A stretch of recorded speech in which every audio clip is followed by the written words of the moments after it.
June 1981. The Wizengamot is in session.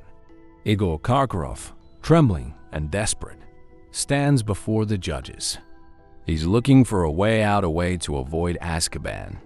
He opens his mouth, and instead of giving the names Dumbledore already knows, he drops a bombshell that echoes through the halls of history. The Dark Lord had his reach everywhere. He had Peter Pettigrew, and he had Sirius Black. They were his eyes and ears. The courtroom erupts. Sirius Black, the golden boy of the Order, is suddenly the most wanted man in Britain. But Peter Pettigrew? He's caught in the crossfire. There's no chance for a secret betrayal, no chance for a fake suicide, and no chance for the Potters to be left vulnerable. 5 years later, we see Harry Potter standing in a courtroom, but he's not the victim of a dark plot. He's the son of two heroes who are very much alive, waiting for him at home. How did a coward like Karkaroff accidentally save the savior of the wizarding world? Today, we are exploring the timeline where the trial of the century turned into the trap of the century, the judgment of Karkaroff. What if he named Pettigrew and Sirius? Let's set the stage. Karkaroff is desperate. He knows his life is over if he doesn't give them something juicy. He thinks if he names two Marauders, the Ministry will be so impressed they'll let him go free. He has no idea he's just blown the cover of Voldemort's entire spy network. The moment those names leave his lips, Barty Crouch Sr. goes into a frenzy. R's are dispatched immediately. In our world, Peter was hidden. Sirius was in Azkaban. But here, the Ministry is tipped off to the internal rot of the Order of the Phoenix. Dumbledore is stunned. He trusts his friends, but he knows Karkaroff is terrified. He realizes something is fundamentally wrong. He uses his influence to demand an immediate investigation. Before Voldemort can send Peter to frame Sirius, the Ministry has already arrested both men. Imagine the scene at the Potter's house.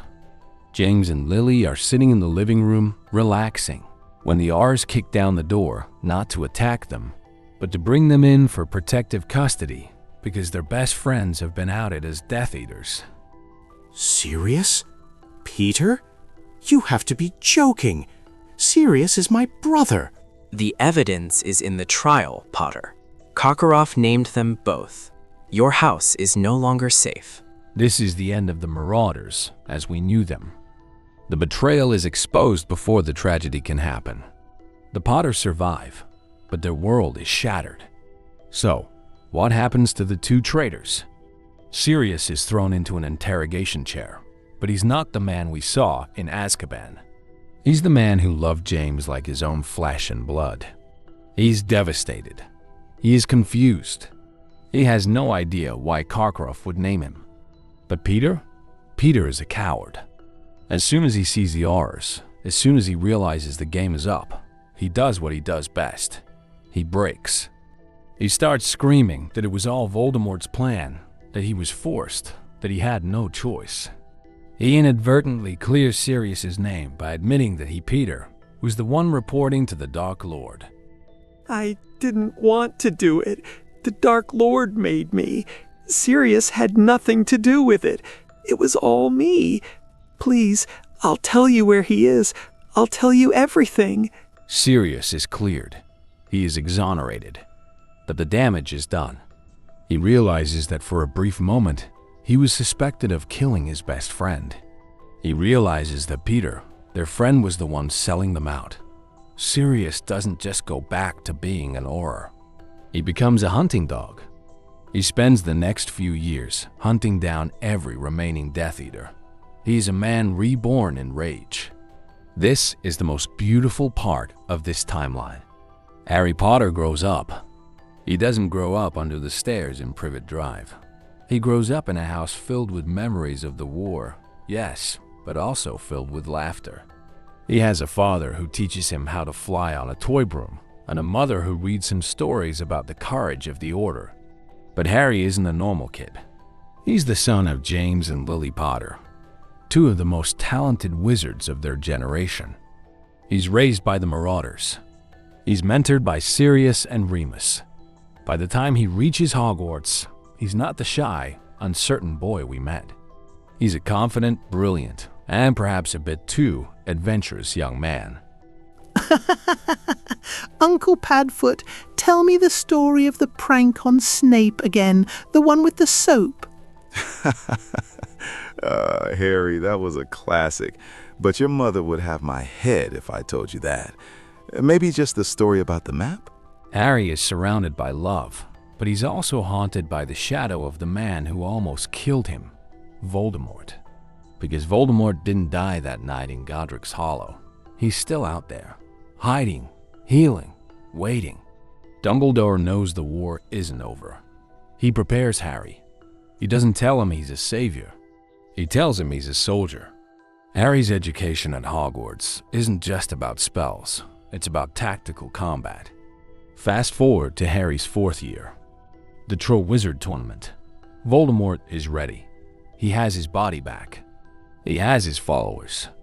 He expects to walk into a world that has forgotten the fear of the 70s. But he's wrong.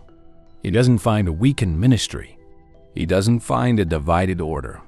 He finds a world that has been preparing for his return for 13 years. Voldemort rises in the graveyard, expecting to face a boy who has never held a wand in anger.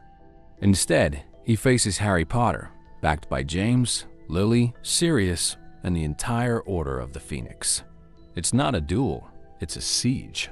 Voldemort is shocked. He screams, his anger tearing the air. You were supposed to be hiding. You were supposed to be afraid. Where is the order I was promised? The order you're looking for is right here, Tom. And we've been waiting for you to come out of the shadows. The battle is cataclysmic. It's the final showdown, years before it happened in our timeline. But because Harry is trained, because he has his parents, because he has the Marauders, the outcome is different. They don't just win, they dismantle him. They destroy the Horcruxes one by one, methodically, efficiently. Who would have thought that a spineless, sniveling Death Eater like Igor Karkaroff would be the one to save the world? By trying to save himself, he accidentally set off a chain reaction that stripped Voldemort of his 2 most useful spies, cleared the name of the man who would have been the hero, and unified the light before the dark could regroup. It makes you realize how fragile history is. One confession, one wrong word, one moment of panic. That's all it takes to shift the balance of the entire universe. But what do you think? If Karkaroff had named them, do you think Voldemort would have gone into hiding even sooner? Or would he have tried to launch his war immediately? And would Harry have been a more or less powerful wizard if he had grown up with his parents, rather than the pressure of the prophecy? Let me know in the comments.